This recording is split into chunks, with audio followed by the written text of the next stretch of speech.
อะระหังสัมมาสัมพุทโธภะคะวาพุทธังภะคะวันตังอะภิวาเทมิสวากขาโตภะคะวะตาธัมโมธัมมังนามัสสามิสุปฏิปันโนภะคะวะโตสาวกสังโฆสังฆังนามามินะโมตัสสะภะคะวะโตอะระหะโตสัมมาสัมพุทธัสสะนะโมตัสสะภะคะวะโตอะระหะโตสัมมาสัมพุทธัสสะนะโมตัสสะภะคะวะโตอะระหะโตสัมมา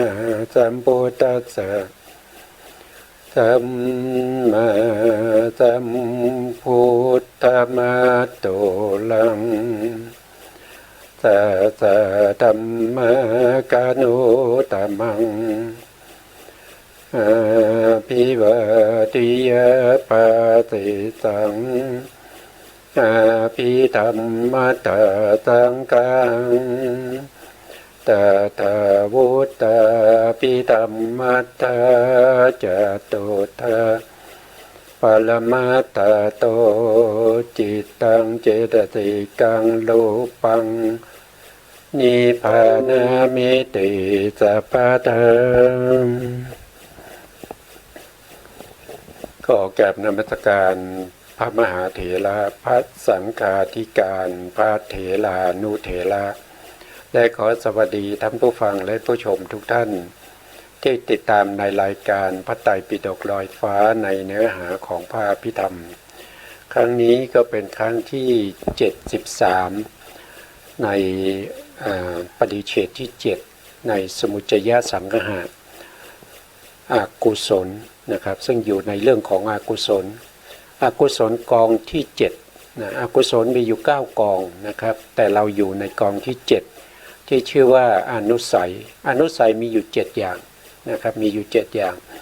ก็มีกามราคานุสัยภาวะราคานุสัยปฏิฆานุสัยมานานุสัยทิฏฐานุสัยวิจิกิจฉานุสัยแล้วก็อวิชชานุสัยนะ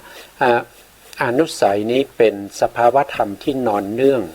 อยู่ในขันธสันดานถ้าเขานอนเนื่องอยู่ในขันธสันดานเราไม่สามารถที่จะรู้เขาได้เราไม่สามารถที่จะรู้ถึงสภาวะของอนุสัยที่นอนเนื่องอยู่ในขันธสันดานได้แต่ที่เราได้ศึกษากันอยู่นี้ก็เพราะว่าพระปัญญาของพระสัมมาสัมพุทธเจ้าที่เข้าไปรู้เข้าไปเห็นแล้วก็นำมาเปิดเผยบัญญัติให้พวกเราได้รู้ได้เข้าใจตามนะซึ่งสภาวธรรมของอนุสัยเนี่ยเป็นสิ่งที่ละเอียดมากนะครับมีแต่พระสัมมาสัมพุทธเจ้าเท่านั้นที่จะรู้แม้กระทั่งพระอัครสาวกนะครับอย่างเช่นพระสารีบุตรหรือว่าพระโมคคัลลานะซึ่งบำเพ็ญบารมีถึง1อสงไขยกับแสนมหากัปก็ยังไม่มีโอกาสที่จะรู้ได้นะครับมีเฉพาะพระสัมมาสัมพุทธเจ้าเท่านั้นที่รู้ได้แล้วก็บัญญัติเปิดเผยทำให้ตื้นทำให้พวกเราสามารถที่จะศึกษาแล้วก็เข้าใจได้นะก่อนที่เราจะไปต่อครั้งที่แล้วนะครับเราก็มาดูทบทวนกันนิดหน่อยก่อนที่เราจะไปสู่เนื้อหานะครับทำข้อที่7ในอกุศลสังคหะนะครับก็คืออนุสัย7อนุสัยที่1ก็คือกามราคานุสัยธรรมชาติที่นอนเนื่องอยู่ในขันธสันดานคือติดใจในกามคุณอารมณ์องค์ธรรมได้แก่โลภะเจตสิกที่อยู่ในโลภะมูลจิต8ข้อ2ภาวะราคานุสัย ธรรมชาติที่นอนเนื่องอยู่ในขันธสันดานความติดใจในรูปประพบรูปประพบหรือรูปฌานรูปฌานโลภะองค์ธรรมองค์ธรรมได้แก่โลภะเจตสิกที่อยู่ในทิฏฐิคตะสัมปยุตตจิตสี่ต่อไปนะครับทิฏฐิคตะวิปยุตนะครับไม่โทษทีไม่ใช่สัมปยุตวิปยุตนะข้อธรรมข้อที่3ปฏิฆานุสัยธรรมชาติที่นอนเนื่องอยู่ในขันธสันดานคือความโกรธองค์ธรรมได้แก่โทสะเจตสิกที่อยู่ในโทสะมูลจิต2ข้อธรรมข้อที่4มานานุสัยธรรมชาติที่นอนเนื่องอยู่ในขันธสันดานคือความเย่อหยิ่งถือตัวองค์ธรรมได้แก่มานะเจตสิกที่อยู่ในทิฏฐิคตะวิปยุตตจิต4ต่อไปข้อธรรมข้อที่5นะทิฏฐานุสัยธรรมชาติที่นอนเนื่องอยู่ในขันธสันดานคือความเห็นผิดองค์ธรรมได้แก่ทิฏฐิเจตสิกที่อยู่ในทิฏฐิคตะสัมปยุตตจิต4ข้อธรรมข้อที่6วิจิกิจฉานุสัยธรรมชาติที่นอนเนื่องอยู่ในขันธสันดานคือความลังเลสงสัยความสงสัยความลังเลสงสัยในสิ่งที่ควรเชื่อองค์ธรรมได้แก่วิจิกิจฉาเจตสิกที่ในวิจิกิจฉาสัมปยุตตจิต1ข้อธรรมข้อที่7อวิชชานุสัยธรรมชาติที่นอนเนื่องอยู่ในขันธสันดานคือความหลงความลุ่มหลงความโง่ความไม่รู้ตามความเป็นจริงองค์ธรรมได้แก่โมหะเจตสิกที่ในอกุศลจิต12อันนี้เป็นสภาวะที่นอนเนื่องอยู่ในขันธสันดานเหมือนกับว่าไฟที่อยู่ที่หัวไม้ขีดเราจะมองไม่เห็นเราก้านไม้ขีดมา1ก้านแล้วก็ดูที่หัวจะมองไม่เห็นไฟเลยนะจะมองไม่เห็นไฟต่อเมื่อเราเอาก้านไม้ขีดนี้ไปขีดข้างกล่องนะไฟก็จะติดที่หัวไม้ขีดอันนั้นเปลี่ยนจากอนุสัยมาเป็นปริยุทธานากิเลสแล้วซึ่งอนุสัยเนี่ยจะมองไม่เห็นนะผมจะเน้นตรงนี้เพราะว่าสภาวะธรรมนี้เป็นสภาวะที่เรามองไม่เห็นเพราะฉะนั้นก็จะยากในการที่จะปฏิบัติแล้วเข้าไปเห็นสภาวะของอนุสัยมันเป็นไปไม่ได้ถ้าเราไม่ได้บำเพ็ญบารมีแล้วก็ได้ตรัสรู้เป็นพระสัมมาสัมพุทธเจ้าเราจะรู้ไม่ได้นะเพราะฉะนั้นถ้าเราอยากจะรู้อย่างนั้นเราก็ต้องบำเพ็ญบารมีให้เหมือนกับพระพุทธเจ้านะครับถึงจะรู้ได้นะอันนี้คือปัญญาของผู้ที่เป็นพระสัมมาสัมพุทธเจ้าทุกพระองค์นะครับไม่ใช่เฉพาะว่าพระพุทธเจ้าองค์ปัจจุบันนี้พระพุทธเจ้าในอดีตที่เป็นมามากมายนะครับปรินิพพานไปแล้วมากมายมากกว่าเม็ดทรายในมหาสมุทรอันนี้เป็นพระพุทธองค์ท่านตรัสไว้นะครับว่าพระพุทธเจ้าเนี่ยที่อุบัติขึ้นมาแล้วก็มาเผยแพร่พระพุทธศาสนานะแล้วก็ปรินิพพานไปแล้วเนี่ยมากกว่าเม็ดทรายในมหาสมุทรอีกใครก็เป็นพระพุทธเจ้าได้ถ้าสามารถจะบำเพ็ญบารมีให้เหมือนกับพระพุทธเจ้าในอดีตนะมันก็จะเป็นได้เหมือนกันทุกท่านนะครับไม่มีปัญหาเลยนะอันนี้เป็นคำสั่งสอนของพระพุทธองค์ที่ได้แสดงไว้นะเพราะฉะนั้นอนุสัยเนี่ยเราจะศึกษาก็ศึกษาตามที่พระพุทธองค์ได้แสดงไว้นะแล้วเราจะรู้ได้ก็ต่อเมื่อเข้าขุ่นขึ้นมาเหมือนกับเราเอาก้านไม้ขีดไปขีดที่กล่องไฟก็จะติดที่หัวไม้ขีดตรงนั้นแหละเรารู้ได้ละนะอันนั้นเรียกว่าเป็นปริยุทธานากิเลสนะแต่ถ้าเราเอาก้านไม้ขีดไปจุดเชื้อเพลิงต่างๆหรือวัสดุต่างๆเมื่อวัสดุที่ถูกก้านไม้ขีดที่มีไฟแล้วก็ไปจุดเนี่ยมันก็จะไหม้ลามไปใช่ไหมครับอันนั้นก็จะเป็นกิเลสที่ล่วงออกมาจากใจเราเรียกว่าวีติกมะกิเลสนะครับล่วงออกมาทางวาจา ร่วงออกมาทางกายนะครับวาจาก็มีวาจาที่พูดออกมานะครับไม่ว่าจะเป็นวาจาที่ดีก็ตามไม่ดีก็ตามมีอนุสัยนอนเนื่องอยู่นะครับมีอนุสัยนอนเนื่องอยู่ให้รู้ว่าถึงแม้เราทำบุญก็ตามนะอนุสัยก็ยังนอนเนื่องอยู่ในขันธสันดานนะครับไม่ใช่ว่าเวลาที่เราทำบุญแล้วมหากุศลเกิดขึ้นในจิตของเราเนี่ยไม่มีอนุสัยไม่ใช่นะอนุสัยจะนอนเนื่องอยู่ตลอดเวลาไม่ว่าจะเป็นกุศลเป็นอกุศลเป็นอะไรก็ตามนะที่เกิดขึ้นในใจของเราเนี่ยมีอนุสัยนอนเนื่องอยู่อนุสัยเนี่ยมีลักษณะอยู่สองอย่างนั่นก็คือเขาเรียกว่าเป็นสหชาตกรรมสหชาตกาลนันในก็คือเกิดร่วมถ้าพูดถึงเกิดร่วมกับสภาวะนั้นจะต้องเป็นอกุศลอนุสัยถึงจะเกิดร่วมได้แต่สภาวะที่เป็นกุศลหรือว่าเป็นฌานเป็นอะไรพวกนี้เนี่ยอนุสัยเกิดร่วมไม่ได้แต่อนุสัยจะยึดถือเอาสิ่งพวกนี้มาเป็นอารมณ์เราเรียกว่าเป็นอารัมมณกาลนะในนะครับแต่ถ้าเราไปดูในหนังสือหลักสูตรในเรื่องของปริเฉดที่9นะครับในสมถกรรมฐานของหนังสือของอภิธรรมโชติกะวิไลเป็นหนังสือหลักสูตรอยู่ประมาณหน้าประมาณ14ท่านก็จะพูดถึงอนุสัยอนุสัยที่เป็นสันตนานุสัยสันตนานุสัยก็คืออนุสัยที่นอนเนื่องอยู่ในขันธสันดานอันนี้ละได้ด้วยมรรคนะโสดาปัตติมรรคสกทาคามีมรรคอนาคามีมรรคแล้วก็อรหันตมรรคแต่ถ้าเป็นอารมณ์เนี่ยท่านจะเรียกว่าเป็นอารัมมณานุสัยอารัมมณานุสัยเนี่ยท่านบอกว่าถ้าได้วิปัสสนาญาณตั้งแต่พังคญาณขึ้นไปก็จะมีการประหารอารัมมณานุสัยนะอารัมมณานุสัยได้อยู่แล้วท่านว่าอย่างนั้นนะครับทีนี้เราก็ตรงนี้เราทบทวนแล้วเราก่อนที่เราจะไปต่อจากครั้งที่แล้วเราก็มาดูอันนี้ก็คือท่านได้พูดถึงพระพุทธองค์ท่านได้แสดงไว้ในเรื่องของอนุสัยนะอนุสัยอันนี้ออกมาจากคัมภีร์ยมกะนะครับยมกะก็แปลว่าเป็นคู่นะครับคัมภีร์นี้จะแสดงเป็นคู่นะครับในพระสูตรหรือว่าในพระวินัยเนี่ยท่านพระพุทธองค์ไม่ได้แสดงเรื่องของอนุสัย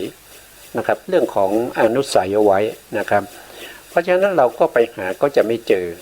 แล้วก็ในธรรมสังคณีซึ่งเป็นคัมภีร์ที่หนึ่งในอภิธรรมก็จะไม่มีเรื่องของอนุสัยเรื่องของอนุสัยนี้ก็จะมาอยู่ในคัมภีร์ที่7ของพระอภิธรรมที่เรียกว่าแยมกะนะครับประกรณ์ที่เป็นแยมกะในเล่มที่เราพบเจอก็คือ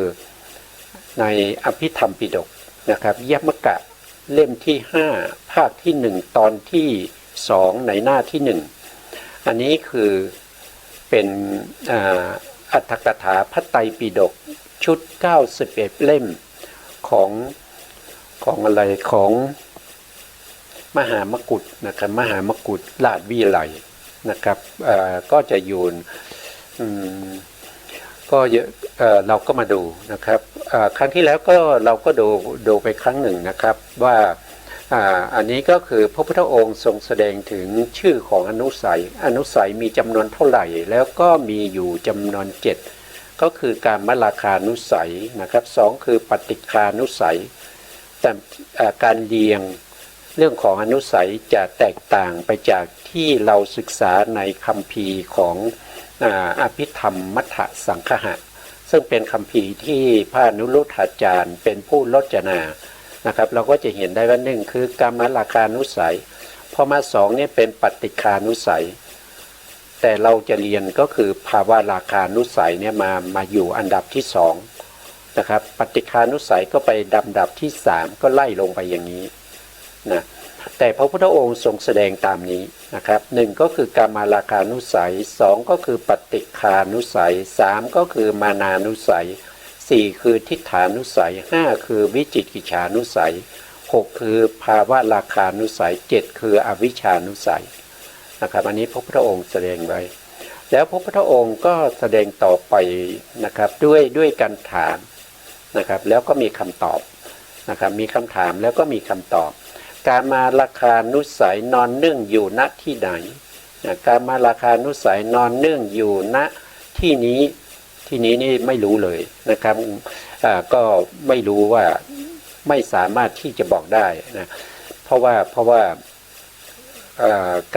การแปลนะครับการแปลเนี่ยท่านอาจจะแปลมาโดยที่ท่านไม่ได้ศึกษามาก่อนเรื่องของอนุสัยก็แปลมาอย่างนี้นะครับ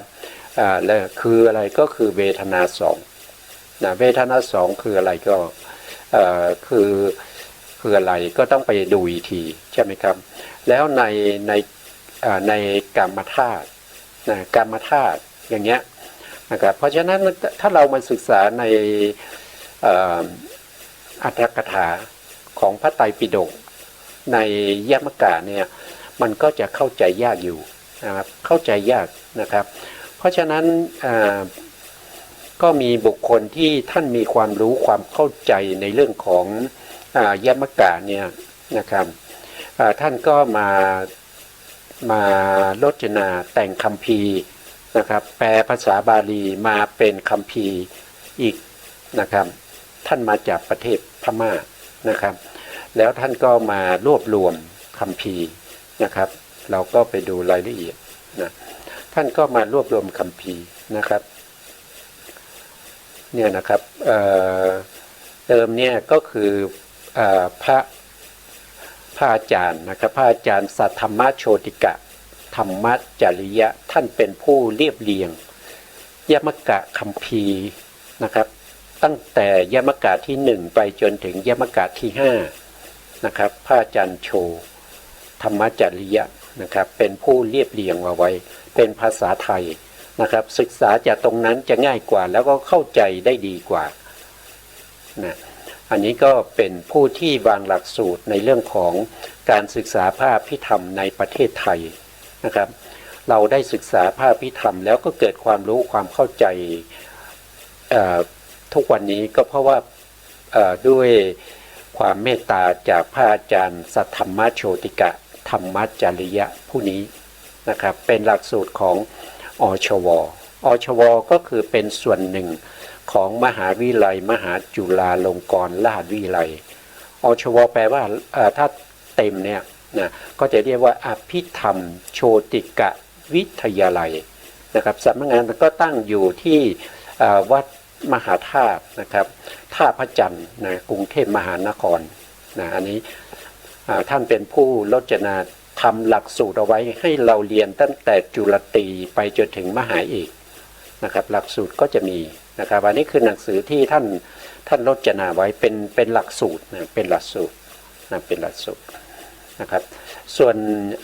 คัมภีร์ที่เป็นยมกะเบื้องบนนะครับตั้งแต่คัมภีร์ที่6จนถึงคัมภีร์ที่10เนี่ยพระอาจารย์โชไม่ได้ลดเรียบเรียงไว้นะครับเพราะว่าท่านมรณภาพไปก่อนที่ท่านจะทำยมกะนี้ให้จบลงนะครับท่านทำได้อยู่5ยมกะนะครับก็คือมูลยมกะขันธยมกะอายตนะยมกะธาตุยมกะแล้วก็สัจจะยมกะนะครับก็เว้นว่างมานานนะครับก็มีบุคคลที่ท่านมีความรู้ความเข้าใจในเรื่องยมกะนะครับท่านก็เป็นชาวพม่าเหมือนกันนะท่านก็เข้ามาในประเทศไทยนะครับก็คือท่านพระโกฏัญญะทีฆะพานกะนะครับท่านเข้ามาในประเทศไทยเรานะครับพศ2500ประมาณ23-24นะครับท่านก็มาเรียบเรียงคัมภีร์นะครับเรียบเรียงคัมภีร์ที่เป็นยมกะเบื้องบนนะครับก็จะมีอยู่5นะครับ5คัมภีร์นี้เป็นยมกะเบื้องบนก็จะมีสังขารยมกะอนุสัยยมกะนะอนุสัยตรงนี้ผมก็จะได้ข้อมูลจากเล่มนี้นะอนุสัยยมกะแล้วก็จิตตะยมกะ ธรรมะยมกะแล้วก็อินทรีย์ยมกะนะครับเราก็นำเอาคัมภีร์ที่ท่านรจนานะครับอนุสัยนิยยมกะเนี่ยนะครับมาศึกษามาทำความรู้ความเข้าใจให้เกิดความรู้ในเรื่องของอนุสัยนะครับให้เกิดความรู้อนุสัยใครที่สนใจนะครับใครที่สนใจที่จะศึกษาเรื่องของยมกะเนี่ยพระอาจารย์ท่านก็ได้มาจำพรรษาอยู่ที่จังหวัดเชียงใหม่นะครับท่านก็เปิดสอนอยู่ในวันเสาร์และวันอาทิตย์นะครับช่วงตอนบ่ายโมงนะครับไปจนถึง16 นาฬิกานะครับช่วงนี้ท่านกำลังสอนในเรื่องของอินทรีย์ยมกะนะครับถ้าใครสนใจจะไปศึกษาก็ไปได้นะครับที่วัดไซมูลพม่านะครับไซมูลพม่าอยู่คูเมืองด้านในนะครับอยู่ด้านเขาเรียกเก่งกุอะไรเนี่ยนะครับอยู่ทางด้านในติดกับบ้านคนชรานะครับติดกับบ้านคนชรานะครับสถานที่คนชรานะครับเพราะฉะนั้นเราสามารถที่จะศึกษาได้นะครับสนใจในการศึกษาเรื่องของ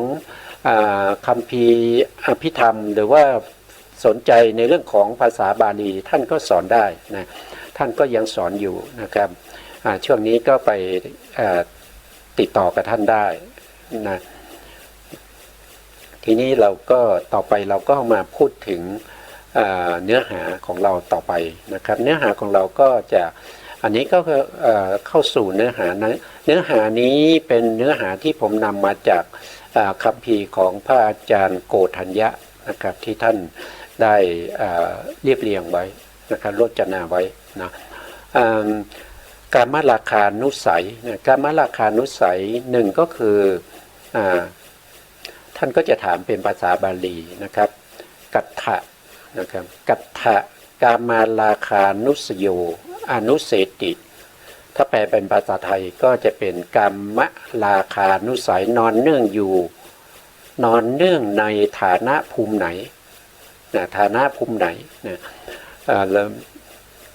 แล้วก็วิสัชนาว่าอันนี้พระพุทธองค์เป็นผู้ถามนะพระพุทธองค์เป็นผู้ถามแล้วก็พระพุทธองค์ก็จะเป็นผู้ที่ตอบวิสัชนาก็คือตอบ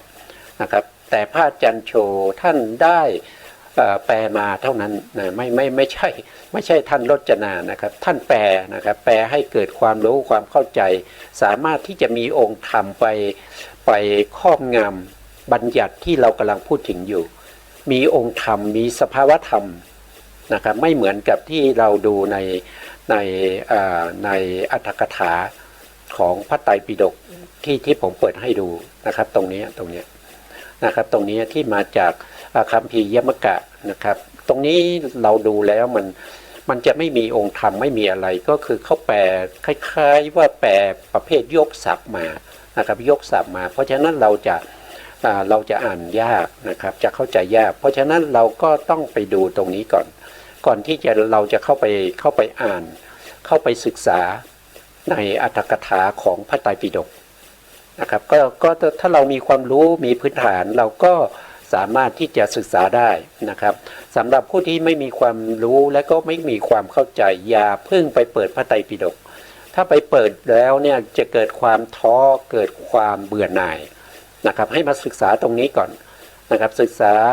อภิธรรมมัทธสังคหะนะครับทั้ง9ปริเฉดก่อนแล้วก็มาศึกษาในส่วนที่พระอาจารย์โชได้รจนาก็คือ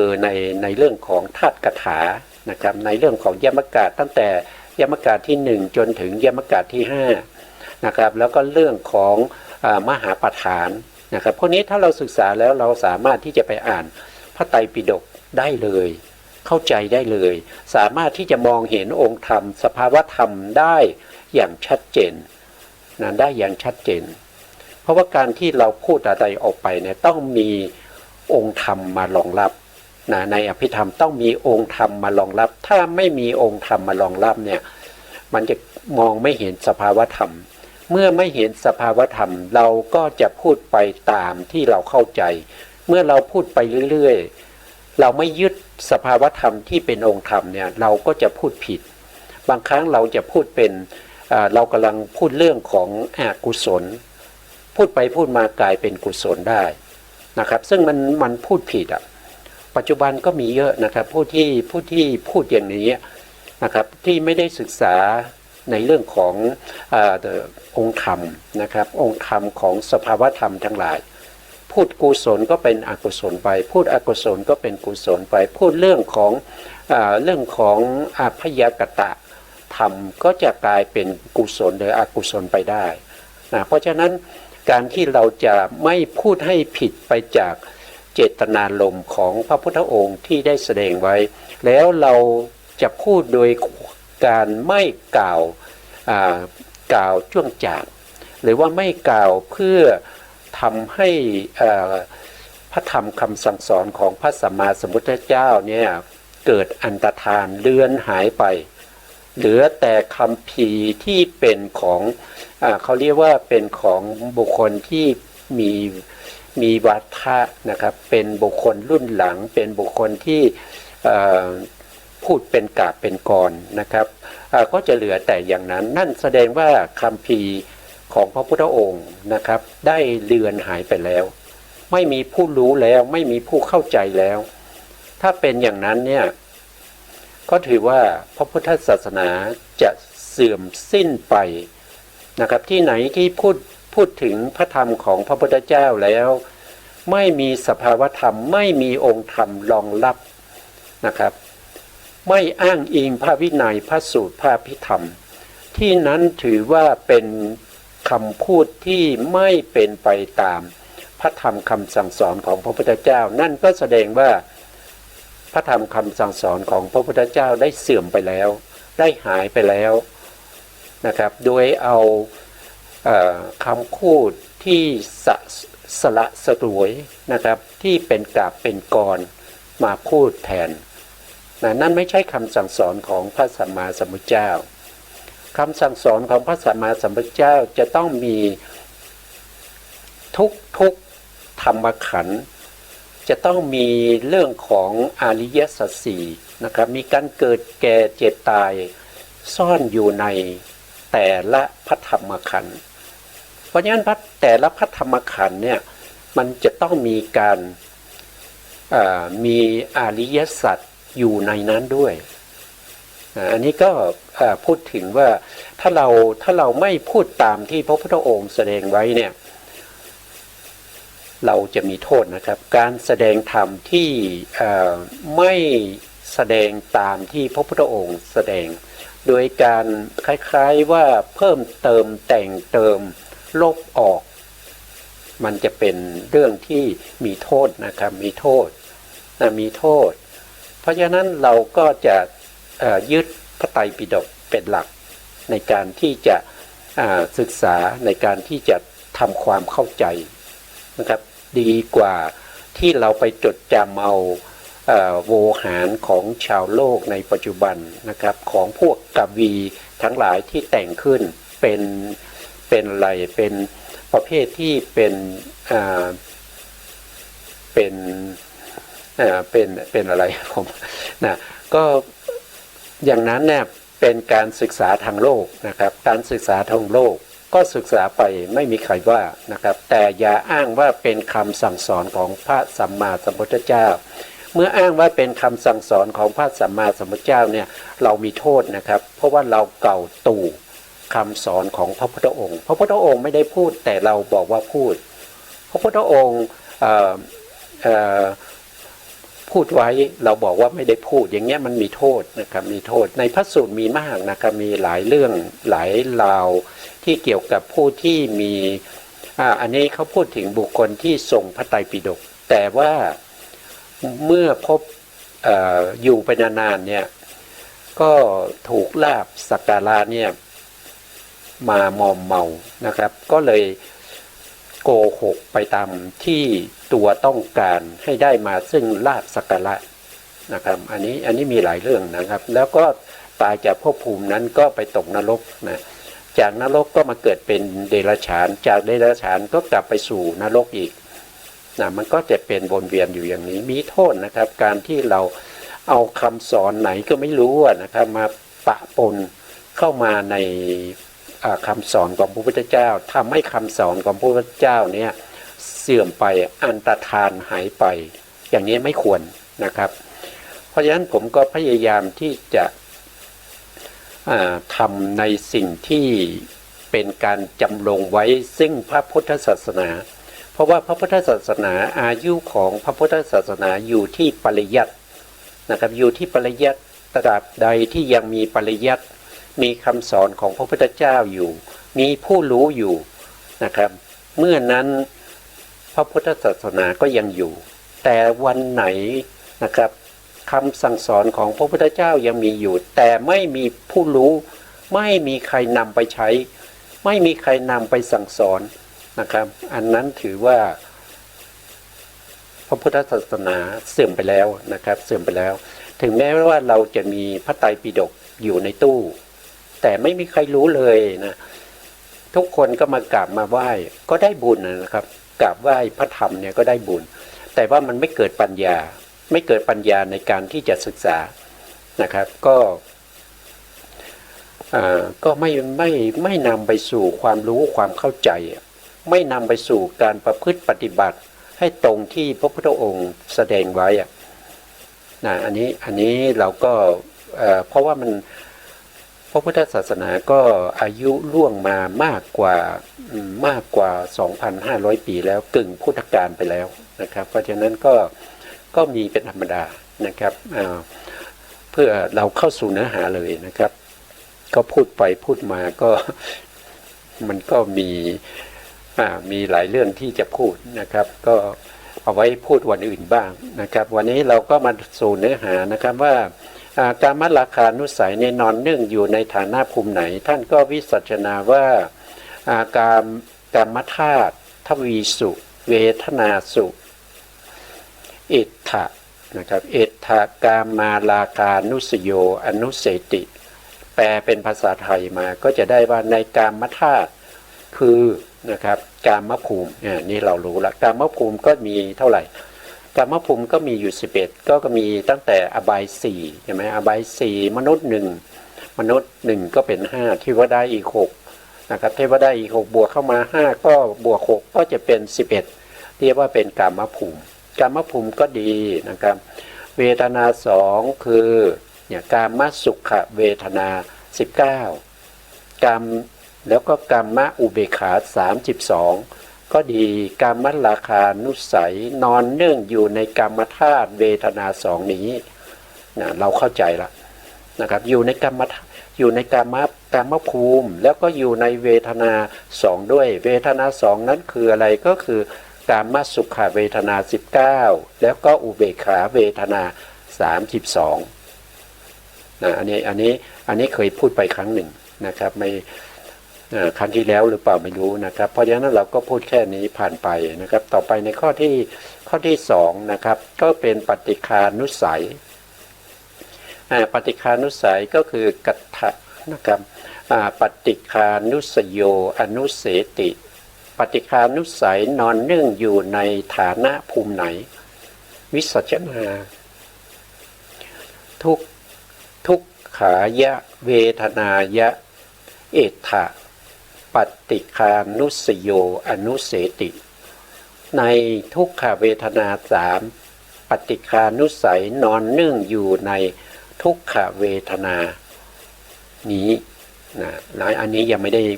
เราก็ไปดูองค์ธรรมนะองค์ธรรมของท่านพูดถึงเรื่องของปฏิฆานุสัยเพราะฉะนั้นปฏิฆานุสัยก็คือความไม่ชอบใจไม่พอใจความเสียใจความเศร้าความโศกความรำคาญใจไม่ชอบใจอะไรพวกนี้เป็นปฏิฆานุสัยเพราะมันเป็นตระกูลของโทสะนะครับเดี๋ยวผมก็จะมาดูตรงนั่นแสดงว่าเวลาที่ปฏิฆานุสัยเกิดขึ้นนั้นนะเขาก็จะเกิดร่วมกับโทสะมูลจิต2เป็นสหชาตะกาลนะในนะครับเกิดร่วมตรงนี้นะครับ ก็ร่วมตรงนี้ได้นะครับเพราะว่าเป็นตระกูลเดียวกันนะครับในโทสะมูลจิตสองเนี่ยเขาจะมีเวทนานะครับเขามีเวทนาที่เป็นโทมนัสเวทนาหรือความไม่ชอบใจนะไม่ชอบใจก็คือปฏิฆานุสัยนี่เขาเกิดร่วมกันตรงนี้แล้วตรงนี้ท่านไม่ได้พูดถึงภพภูมิใช่ไหมครับข้อที่หนึ่งเนี่ยกามาราคานุสัยเนี่ยท่านพูดถึงกามภูมินะครับแต่ตรงนี้ท่านไม่ได้พูดถึงภพภูมิท่านไม่ได้พูดถึงภพภูมิท่านก็บอกว่าเวทนาสามนะทุกขเวทนาสามปฏิฆานุสัยนอนเนื่องอยู่ในทุกขเวทนานี้ตรงนี้เนี่ยเราก็จะต้องรู้ทันทีว่าเขาอยู่ในภพภูมิไหนโทสะมูลจิตเนี่ยเขาเกิดได้เฉพาะในกามภูมิ11นะกามภูมิ11ถ้าเป็นรูปภูมิเนี่ยเขาเกิดไม่ได้นะเขาเกิดไม่ได้เดี๋ยวท่านก็จะเราก็จะนำเอาภพภูมินะครับแผนภูมิที่เกี่ยวกับเรื่องของภพภูมิ31นะครับตรงนี้นะครับเราก็ขยายนิดหนึ่งตรงนี้นะครับอย่างนี้ภพภูมิ31เนี่ยเริ่มถ้าเรานับตั้งแต่เบื้องต่ำสุดก็มีอบาย4ก็คือนรกเปรตอสุรกายเดรัจฉานแล้วก็มนุษย์แล้วก็เทวดาตั้งแต่จาตุมมหาราชิกาจนถึงปาลมินมิตตวสวัตตีทั้งหมดนี้มีอยู่11ภูมินะครับรวมกันแล้วมีอยู่11ภูมิใน11ภูมินี้จะต้องมีโทสะนะครับมีโทสะนะมีโทสะเกิดได้นะถ้าขึ้นไปข้างบนนะครับพวกที่เป็นพรหมตั้งแต่ตรงนี้นะครับตั้งแต่ปริสัชชาปุโรหิตามหาพรหมขึ้นไปเนี่ยจนไปถึงเนวสัญญานาสัญญาซึ่งเป็นพรหมสุดท้ายนะครับพวกนี้จะไม่มีโทสะนะครับพวกนี้จะไม่มีโทสะมีโทสะไม่ได้นะถ้ามีโทสะก็ไม่ได้ไปเกิดเป็นพรหมนะไม่ได้ไปเกิดเป็นพรหมเพราะฉะนั้นตรงนี้เนี่ยท่านทิ้งไว้ในกรณีที่ว่าเรื่องของภพภูมิเนี่ยให้เรารู้ว่าเป็นกามภูมินะครับทุกขเวทนา3นะแล้วก็ทุกขเวทนา3กับกามภูมิเนี่ยมีปฏิฆานุสัยนอนเนื่องอยู่นะมีปฏิฆานุสัยนอนเนื่องอยู่นะแล้วทีนี้เวทนา3เนี่ยมันอยู่ตรงไหนนะเวทนา3นี่อยู่ตรงไหนเวทนา3ก็คืออยู่ที่โทสะใช่ไหมครับโทสะ2ดวงนี้ก็เป็นเวทนาที่เป็นโทสะโทสะนี้มันให้เวทนามาเป็นโทมนัสโทมนัสตรงนี้มีอยู่2นะมีอยู่2ตรงนี้แล้วก็มีตรงนี้อีกหนึ่งนะครับตรงนี้ที่เป็นทุกขกายวิญญาณจิตหนึ่งนะครับพวกนี้เป็นสภาวธรรมที่ปฏิฆานุสัยสามารถเกิดร่วมด้วยนะเกิดร่วมด้วยที่เรียกว่าเป็นสนาชาตกาลนั้นไหนเกิดร่วมด้วยเกิดได้นะเกิดได้พอเกิดแล้วมันก็ไปนอนอยู่ในขันธสันดานทำให้ขันธสันดานของเราเนี่ยมีอนุสัยที่เป็นปฏิฆานุสัยเพิ่มขึ้นแต่เรามองไม่เห็นนะครับถึงแม้ว่ามันเกิดเป็นโทสะแล้วเนี่ยนะเรามองอนุสัยไม่เห็นแต่ที่เราเห็นมันไม่พอใจเนี่ยมันเป็นปริยุทธานากิเลสแต่มีอนุสัยเกิดร่วมด้วยที่เป็นสหชาตกาลนะในเกิดร่วมอยู่ในนั้นด้วยเนี่ยมันก็ลำบากนะเรามองไม่เห็นสภาวะของอนุสัยนะครับแต่ถ้าอนุสัยถูกกระทบแล้วเกิดขุ่นขึ้นมาอยู่ในใจก็เป็นอีกอย่างหนึ่งแล้วก็จะเรียกว่าเป็นปริยุทธานากิเลสถ้าล่วงออกมาทางวาจาทางกายก็จะเรียกว่าเป็นวิติกมกิเลสมันไม่ใช่อนุสัยแต่มีอนุสัยนอนเนื่องอยู่นะครับนอนเนื่องเกิดร่วมด้วยนะครับในพวกที่เป็นอกุศลเนี่ยนะเกิดร่วมด้วยในอกุศลนะครับเพราะฉะนั้นอกุศลนี้จะมีอนุสัยเกิดร่วมด้วยนะครับเมื่อกี้ผมพูดเลยไปถึงตรงนี้เนี่ยมีปฏิฆานุสัยแต่ไม่ได้เกิดร่วมนะ เขายึดเป็นอารมณ์ได้เขายึดเป็นอารมณ์ได้เพราะตรงนี้เนี่ยไม่ใช่อกุศลจิตแต่เขาเป็นวิปากจิตที่เป็นอกุศลวิบากที่ชื่อว่าทุกขากายวิญญาณจิตเขายึดตรงนี้เป็นอารมณ์ได้โดยจะเป็นอารมณ์ก็จะเรียกว่าเป็นอารัมมณากาลณนัยนะอารัมมณากาลณนัยนะครับก็สามารถยึดตรงนี้เป็นอารมณ์ได้เพราะฉะนั้นทุกขเวทนาที่บอกตรงนี้ก็คือได้แก่โทมนัสที่อยู่ในโทสะ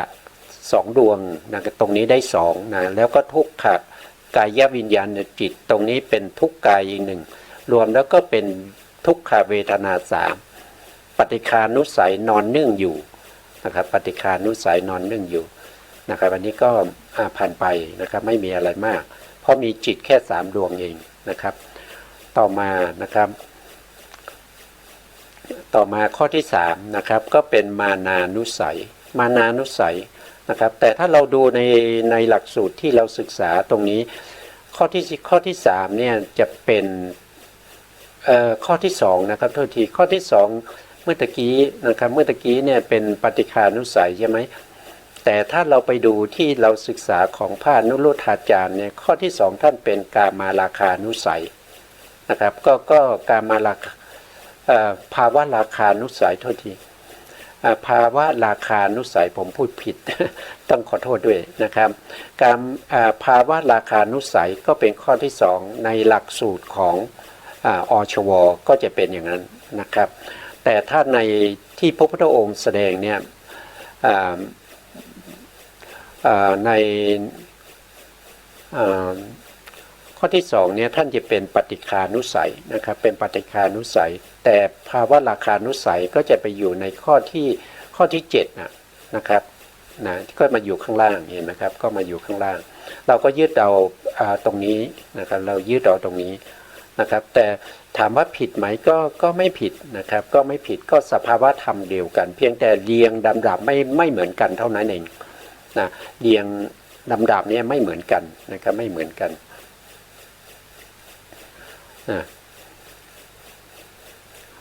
นะครับมานานุสัยนะครับปุชานะครับกัตถะมานานุสโยอนุเสติมานานุสัยนอนเนื่องอยู่ในฐานะภูมิไหนนะครับวิสัชนากามธาตุยาทวีสุเวทนาสุรูปธาตุยารูปธาตุยาเอธาติมานานุสโยอนุเสติถ้าแปลก็จะได้เป็นในกามธาตุคือกามภูมิกามภูมิในเวทนาสองคือกามสุขเวทนา19กามอุเบกขาเวทนา32ก็ดีในรูปประภูมิหรือในรูปประภูมิคือรูปประภูมิก็ดีในอรูปประภูมิก็ในอรูปประภูมิคืออรูปประภูมิก็ดีมานานุสัยนอนเนื่องอยู่ในกามธาตุสองคือรูปธาตุอรูปธาตุอันนี้ตัวที่เป็นมานานุสัยเนี่ยเป็นอนุสัยเนี่ยนะครับเขาสามารถที่จะเกิดไปจนถึงนู่นน่ะถึงอารูปนะอารูปนะอารูปภูมิพวกที่เป็นเนวสัญญานาสัญญาก็ได้นะครับทีนี้เราก็มาดูองค์ธรรมที่ท่านได้แสดงไว้นะครับองค์ธรรมท่านพูดถึงมานานุสัยมานานุสัยเป็นเจตสิกมานานุสัยนี่เป็นเจตสิกดวงหนึ่งที่เกิดที่อยู่ในโลติกะเจตสิก3ตรงนี้นะครับเป็นบริวารของโลภะนะครับเป็นบริวารของโลภะมานะเนี่ยเวลามานะเจตสิกเนี่ยเวลาจะเกิดเนี่ยเขาต้องมีการเปรียบเทียบนะครับมีการเปรียบเทียบเราดีกว่าเขาดีกว่าเราเสมอเขา หรือเปรียบเทียบในทางที่ถูกนะครับหรือว่าในทางที่ผิดโดยปกติแล้วเรากับเขาเนี่ยเสมอกันก็จะมีความเห็นว่าเราดีกว่าเขานะครับหรือว่าเราด้อยกว่าเขาหรือว่าเราเสมอกับเขาอย่างนี้ก็เป็นมานานุสัยเหมือนกันนะครับเวลามานานุสัยเกิดขึ้นเนี่ยเขาก็จะเกิดในกามธาตุก็คือในกามภูมิเพราะเกิดในกามภูมิเนี่ยเขาสามารถเกิดร่วมกับอกุศลจิตนะครับที่เป็นโลภะมูลจิตได้ทีนี้โลภะมูลจิตที่เขาเกิดร่วมเนี่ยจะต้องเป็นโลภะมูลจิตที่เป็นทิฏฐิคตวิปยุตตจิต4ตรงนี้นะเขาเกิดร่วมเป็นสหชาตกาลนาในได้อยู่4ดวงนอกนั้นเขายึดถือเป็นอารมณ์ได้เขาสามารถยึดมหากุศลเป็นอารมณ์ก็ได้แล้วก็ยึดอเหตุกะจิต18เป็นอารมณ์ก็ได้ยึดมหาวิบากเป็นอารมณ์ก็ได้ยึดเอามหากิริยา8นี้เป็นอารมณ์ก็ได้ยึดเอารูปฌาน15เป็นอารมณ์ก็ได้ยึดเอาอรูปฌานเป็นอารมณ์ก็ได้นะครับแต่เขาไม่สามารถที่จะมายึดหรือว่ามาทำให้เป็นอารมณ์ในมรรคจิตแล้วก็ผลจิตได้นะเขาไม่สามารถที่จะเอามรรคจิตผลจิตเป็นอารมณ์ได้เขาไม่สามารถเกิดร่วมกับมรรคจิตผลจิตไม่ได้นะครับเขาไม่สามารถที่จะเกิดร่วมกับพวกที่เป็นรูปาวจร12นะรูปาวจรจิต12เนี้ยเกิดร่วมไม่ได้แต่เขาเอาเป็นอารมณ์ได้นะเขาไม่สามารถจะเอารูปาวจรจิต15เป็นอารมณ์ได้แต่เกิดร่วมไม่ได้นะครับเขาไม่สามารถที่จะเอากามาโสภณจิต24ก็คือมหากุศล8ม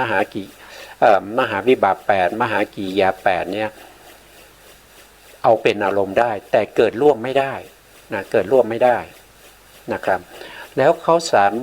าสามารถจะยึดเอาอาเหตุกะจิต18นี้เป็นอารมณ์ได้แต่เกิดร่วมไม่ได้นะเกิดร่วมไม่ได้แล้วในอกุศลในอกุศลที่เป็นโลภะทิฏฐิคตสัมปยุตตจิต4เขายึดเป็นอารมณ์ได้แต่เขาเกิดร่วมไม่ได้นะเขาเกิดร่วมไม่ได้ตามสภาวะของมานะเจตสิกเขาเกิดร่วมไม่ได้แต่เขายึดเป็นอารมณ์ได้แล้วเขาไม่สามารถที่จะเอาโทสะมาเกิดร่วมด้วยไม่ได้เอาโมหะเกิดร่วมด้วยไม่ได้แต่เขาสามารถยึดเป็นอารมณ์ได้เพราะฉะนั้นมานานุสัยจะเกิดร่วมได้เฉพาะในโลภะมูลจิต4ดวงข้างหลังนี้เป็นทิฏฐิคตวิปยุตเท่านั้นนะเขาเกิดร่วมด้วยตรงนี้ได้นะครับเขาเกิดร่วมตรงนี้ได้เพราะฉะนั้นเขาเกิดร่วมตรงนี้ได้เขามีเวทนา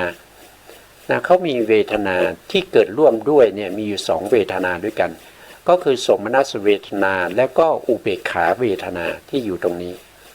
นะที่อยู่ตรงนี้นะแล้วนอกนั้นเนี่ยอย่างเช่นโลภะมูลจิต8ที่เป็นทิฏฐิคตสัมปยุต4ดวงนี้ก็มีเวทนาที่เป็นโสมนัสแล้วก็เป็นอุเบกขา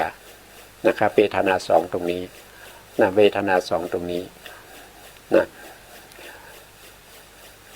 แล้วก็ต่อมานะครับต่อมาในส่วนที่เป็นมหากุศลนะครับมหากุศลนี้ก็มีเวทนา2ก็คือโสมนัสเวทนาแล้วก็อุเบกขาเวทนาเป็นอารมณ์เขาได้นะครับเป็นอารมณ์ได้แล้วก็ต่อมาก็มหาวิบากนะครับตรงนี้ก็เป็นโสมนัสกับอุเบกขานะครับตรงนี้ก็เป็นโสมนัสกับอุเบกขาแล้วก็ในฌานจิตก็จะเป็นสมนัตก็คือตั้งแต่ฌานที่1ฌานที่2ฌานที่3ฌานที่4พวกนี้เป็นสมนัตนะครับส่วนฌาน5เป็นอุเบกขาแถวสุดท้ายตรงนี้แล้วก็อรูปฌาน12พวกนี้มีเวทนาเป็นอุเบกขานะครับเพราะฉะนั้นก็จะเขาก็จะมีเวทนา2นะครับที่นอนนึ่งอยู่ตรงนี้นะแต่เขาจะ เขาไม่มีเวทนาที่เป็นโทสะนะไม่มีเวทนาที่เป็นโทสะนะครับตามที่ตามที่พระพุทธองค์ได้วิสัชนาตรงนี้นะครับในภาษาบาลีเนี่ยท่านพูดถึงทวีสุนะทวีสุเวทนาสุทวีเนี่ยแปลว่าสองนะครับแล้วก็สุทวีสุเนี่ยนะครับก็เป็นเวทนาสองนะครับเวทนาสุนะครับเพราะฉะนั้นเขาก็มีเวทนาที่เป็น สุขเวทนาที่เป็นกามสุขเวทนาแล้วก็เป็นอุเบกขาเวทนาแล้วก็ไปจนถึงนู่นเลยนะครับนู่นก็คืออะไรก็คือพวกที่เป็นรูปธาตุนะครับแล้วก็อรูปธาตุนานานุสัยนี่ไปนอนนึ่งอยู่ตรงนั้นได้ในเวทนาสองที่อยู่ในรูปธาตุแล้วก็อรูปธาตุนะไม่รู้ว่าเข้าใจหรือเปล่านะ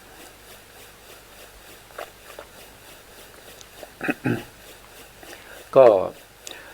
การที่เราศึกษาอย่างนี้เนี่ยก็เพื่อให้เกิดปัญญาแตกฉานนะครับในเรื่องของอนุสัยนะครับตอนนี้เราฟังครั้งแรกอาจจะไม่เข้าใจเพราะว่าพระธรรมคำสั่งสอนของพระพุทธองค์เนี่ยมันสุขุมลุ่มลึกนะครับแต่ถ้าเราฟังไปบ่อยๆเนี่ยเราจะเข้าใจเองนะครับเราจะเข้าใจเองอย่าเพิ่งท้อนะอย่าเพิ่งท้อแล้วก็ไม่เบื่อหน่ายนะครับถ้าเบื่อหน่ายแล้วก็ท้อ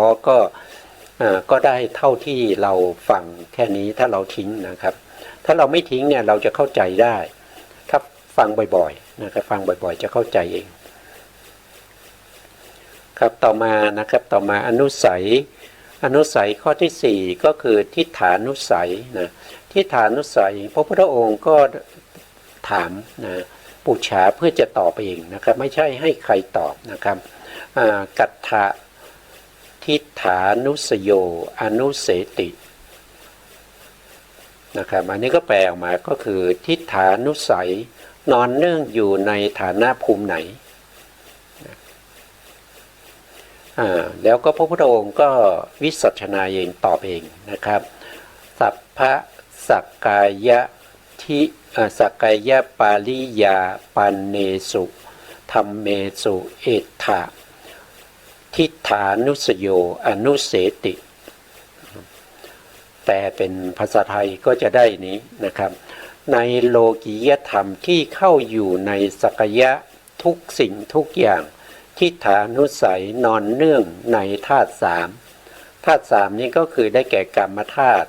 รูปธาตุอรูปธาตุเวทนาสามก็คือได้แก่สุขเวทนา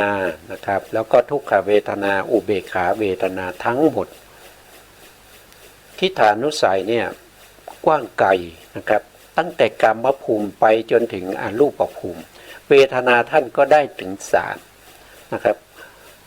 ทั้งหมดเลยนะท่านบอกว่าในโลกียธรรมที่เข้าอยู่ในสักยะทุกสิ่งทุกอย่างนะตรงนี้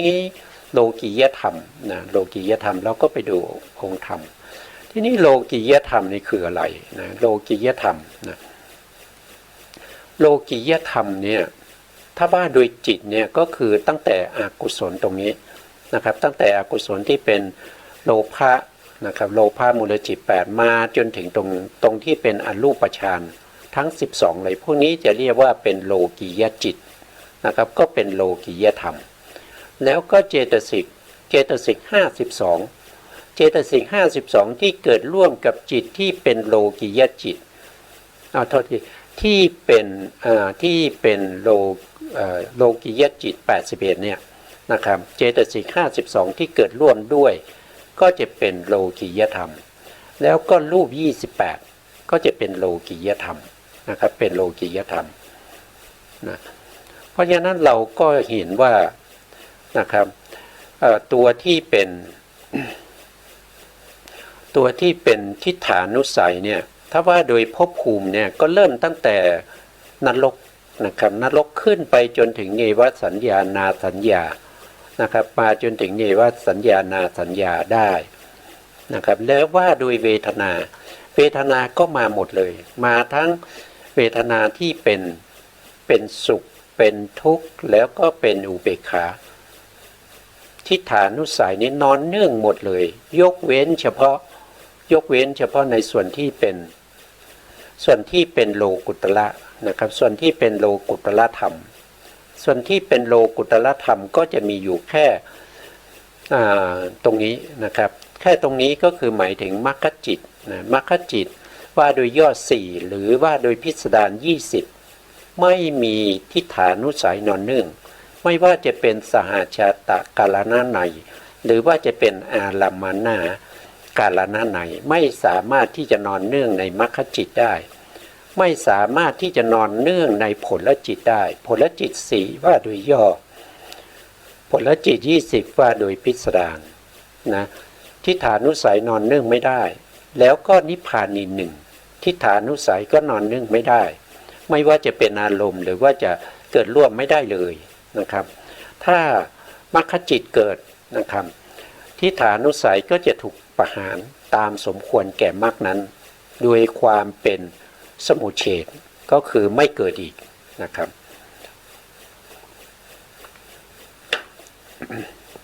นะก็จะไม่เกิดอีกถ้าถูกประหารแล้วนะครับวันนี้ก็คงได้แค่นี้นะเพราะว่าเวลาเราหมดนะก็ศึกษาไปเท่าที่เราจะมีโอกาสได้ศึกษานะครับสิ่งพวกนี้เป็นสิ่งที่เป็นบุญเป็นกุศลนะครับไม่ใช่เป็นอกุศลนะครับเพราะฉะนั้นเวลาเราศึกษาพระธรรมคำสอนของพระสัมมาสัมพุทธเจ้าในขณะนั้นเรามีมหากุศลจิตเป็นพื้นฐานนะครับวันนี้เวลาหมดลาไปก็จะลาไปก่อนนะครับสุดท้ายนี้ขอกราบขอบพระคุณพระครูสมุทรวิสุวัฒน์วรกิจโจผู้อำนวยการสถานีวิทยุเพื่อการศึกษาพระพุทธศาสนาและวัฒนธรรม FM 104.5 เมกะเฮิรตซ์วัดไฟหินจังหวัดเชียงใหม่และขอกราบขอบพระคุณพระครูปริยัติยานุศาสตร์ขอบคุณท่านผู้ฟังและผู้ชมทุกท่านที่ติดตามรายการพระไตรปิฎกลอยฟ้าในเนื้อหาของพระอภิธรรมพบกันใหม่ในโอกาสต่อไปครับสวัสดีครับ